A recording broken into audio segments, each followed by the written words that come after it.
के नर मादा होते हैं, ख़ासकर खजूरों में। यानी क्या खजूर का नर मादा है और क्या इनका मिलाप भी होता है या नहीं होता, या इनका मिलाप कैसे होता है। और ये जो खजूर का दरख्त है ये कब से है, यानी ये कब बना और किस चीज़ से बना। यानी ये जो दरख्त हैं, जो भी दरख्त हो, क्या इनमें नर मादा होता है।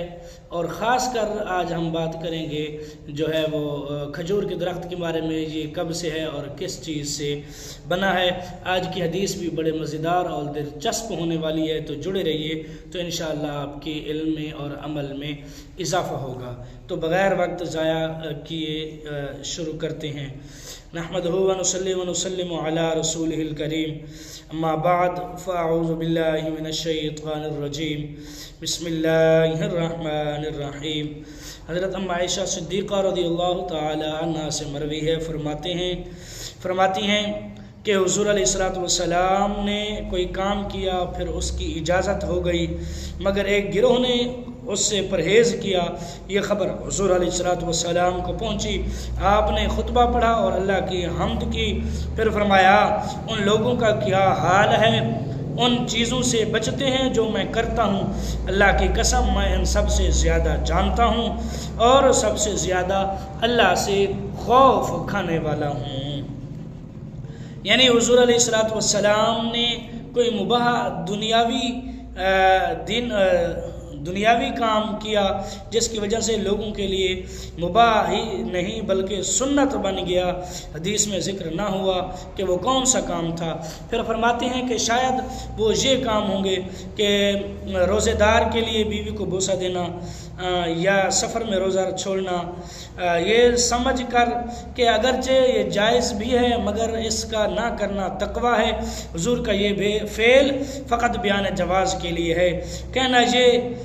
कहना कि नहीं, तकवा और परहेज़गारी मेरी इताअत में मिलेगी।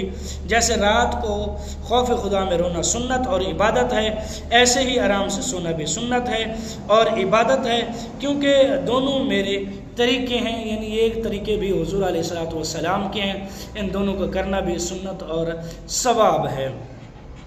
तो दूसरी रिवायत हज़रत राफ़ी इब्न खदीज रज़ियल्लाहु तआला अन्हु से मरवी है, फरमाते हैं कि हुज़ूर अलैहिस्सलातु वस्सलाम मदीना मुनव्वरा में तशरीफ़ लाए। अहले मदीना खजूरों की शादी करते थे, तो फरमाया, तुम ये क्या करते हो? वो बोले, हम पहले ऐसा करते आए हैं, पहले से ऐसा करते आए हैं। फरमाया, मुमकिन है कि तुम ये न करो तो अच्छा हो। लोगों ने ये शादी करना छोड़ दी, फल कम हो गए। फरमाते हैं, उन्होंने ये वाक़या आपसे अर्ज़ किया। फरमाया, मैं तो एक बशर हूँ, जब तुमको कोई दीनी काम का हुक्म दूँ तो उसे ले लो, जब अपनी राय से कुछ कहूँ तो मैं बशर हूँ, तुम चाहे तो उसे लो, तुम चाहे तो उसे ना लो। इसकी तशरीह बड़ी ही दिलचस्प है, तो शुरू करते हैं। इस तरह के नर खजूर की शाख मादा खजूर में पैबंद कर देते थे, जिससे फल ज़्यादा और अच्छे होते थे।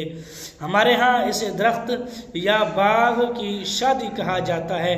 इस मौका पर बाग वाले बड़ी खुशी मनाते हैं। यानी नर का कुछ जो है हिस्सा काट कर मादा में फिट कर देते थे, जिससे खजूर के फल अच्छे होते थे। जैसे पैबंदकारी कहते हैं, ये भी इसी तरह करते थे, पैबंद करते थे। जैसे कि आजकल बाग वगैरह में होता है, आम के बागों में पैबंद वगैरह करते हैं, तो जब उसका फल होता है तो बड़ा ही लजीज और मज़ेदार होता है। तो इसी तरह फरमाते हैं, ख्याल रहे दरख्तों में भी नर और मादा होते हैं, बाज़ को लोग जानते हैं, बाज़ को नहीं। नर दरख्त से मस होकर हवा जो है जब मादा में लगती है तो उससे फल आते हैं।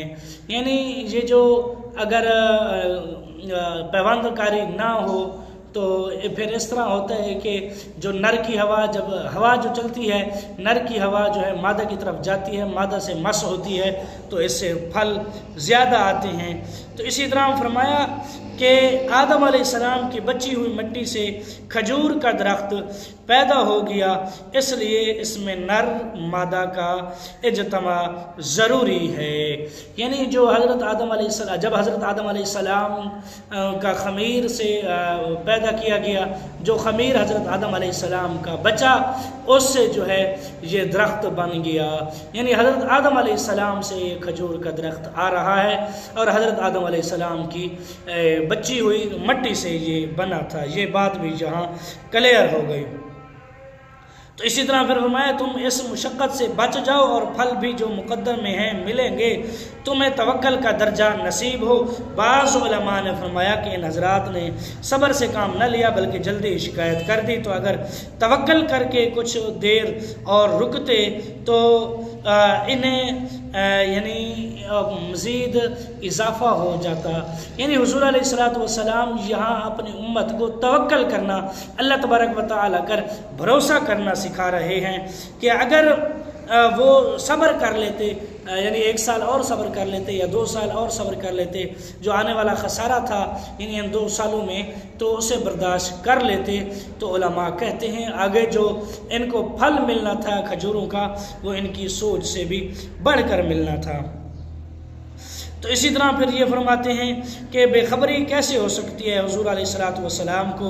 यानी जैसे हुज़ूर अलैहिस्सलातु वस्सलाम ने फरमाया मैं अपने जो है राय से कहा, तो हुज़ूर अलैहिस्सलातु वस्सलाम को ख़बर कैसे ना हो।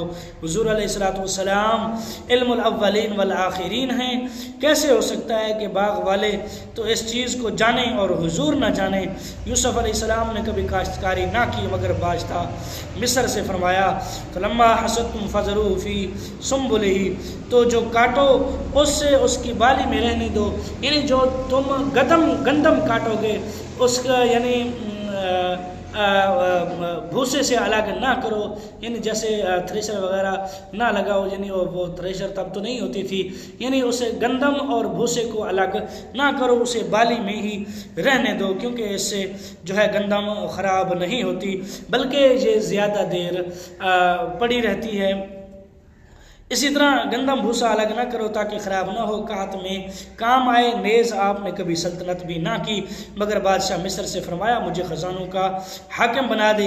इन्नी हफीज़ुन अलीम, बेशक मैं हिफाजत वाला और इल्म वाला हूँ, मैं सबको जानता हूँ, सब काहत वालों को संभाल लूँगा। जब यूसुफ अलैहिस्सलाम के इल्म का ये आलम है तो हुज़ूर अलैहिस्सलातु वस्सलाम इस मामूली बात से कैसे बेखबर हो सकते हैं। तो इसी तरह यानी हमारे फरमान 2 किस्म के हैं, शरई अहकाम और दुनियावी अहकाम। राय शरीफ यानी शरई अहकाम लाज़िम वाला अमल है क्योंकि वहाँ नबूवत और नूरानियत का लिहाज है, मगर राय मुबारक का कबूल करना मुस्तहब है, ना मानने का भी इख्तियार है, लेकिन बड़ा या हकीर जानना इसका भी कुफ्र है। यानी अगर हुज़ूर अलैहिस्सलातु वस्सलाम अपनी कोई राय भी दें तो उसको भी अपनाना चाहिए, उसको भी हकीर नहीं जानना चाहिए। हकीर जानेगा तो वो कुफ्र होगा। यही अहले सुन्नत का अकीदा है और यही इस हदीस का मतलब है। मेरा कलाम कुरान को मनसूख नहीं कर सकता, यानी राय और मशवरे, क्योंकि राय में हुज़ूर की बशरियत की जलवागरी है। ख्याल रहे कि हुज़ूर का अपने आप को बशर फरमाना आपका कमाल है। हम अगर ये लफ्ज़ इहानत या बराबरी के दावे से कहें तो काफिर हो जाएं। शैतान जो है यानी अगर हम ये लफ्ज़ कहें तो हम जो है काफिर हो जाएं, हमारे लिए ये दुरुस्त नहीं है। तो इसी तरह फिर आगे फरमाया शैतान नबी की हकारत करके इन्हें बशर कहकर ही काफिर हुआ, यानी उसने सजदा ना किया था तो उसने हकारत की थी, उसने जो है वो तकब्बुर किया था, इसलिए वो काफिर हुआ। तो कहा लमा कुल्लिमा असजुद लिबशर, मुझे ज़ेबा नहीं कि मैं बशर को सजदा करूं। यानी शैतान ने कहा, हज़रत यूनुस अलैहिस्सलाम ने अपने आप को जालिम कहा, तो यानी कुन्तु मिनज़ ज़ालिम इन्नी कुन्तु मिनज़ ज़ालिमीन, यानी मैं हो गया ज़ल्म में। अगर हम ये कहें तो हम ये काफिर हो जाएंगे कि अगर यानी यूँ कह ले कि अगर बादशाह कहे कि मैं आपका खादिम हूँ तो यानी पहले कुरान की मिसाल, अब ये अकली मिसाल है कि अगर बादशाह कहे कि मैं आपका खादिम हूँ, मैं आपकी खिदमत के लिए यहाँ बैठा हूँ, तो इससे ये मतलब तो ना होगा कि वो हमारी खिदमत को हमारे पाँव दबाएगा, हमारे जो है वो कमर दबाएगा। ये ऐसा मुमकिन नहीं है। अगर हम ऐसा कहें तो हम सज़ा पाएंगे। यानी बादशाह को अगर हम कहें कि तू मेरा खादिम है, आप मेरे खादिम हैं, तो ये बादशाह को अजीब लगेगा। तो इसी तरह है कि हुज़ूर अलैहिस्सलाम ने ऐसे ही कहा था, हुज़ूर अलैहिस्सलाम का ये कमाल था, तो हुज़ूर अलैहिस्सलाम ने इसलिए ये कहा। तो आज के लिए इतना ही। तो जो नए हैं मेरे चैनल पर, वो चैनल करें सब्सक्राइब, वीडियो लाइक और शेयर ज़रूर करें। अगर वीडियो अच्छी लगी हो तो शेयर ज़रूर करें। मिलते हैं कल की नए वीडियो में। कल तक के लिए अल्लाह हाफिज़।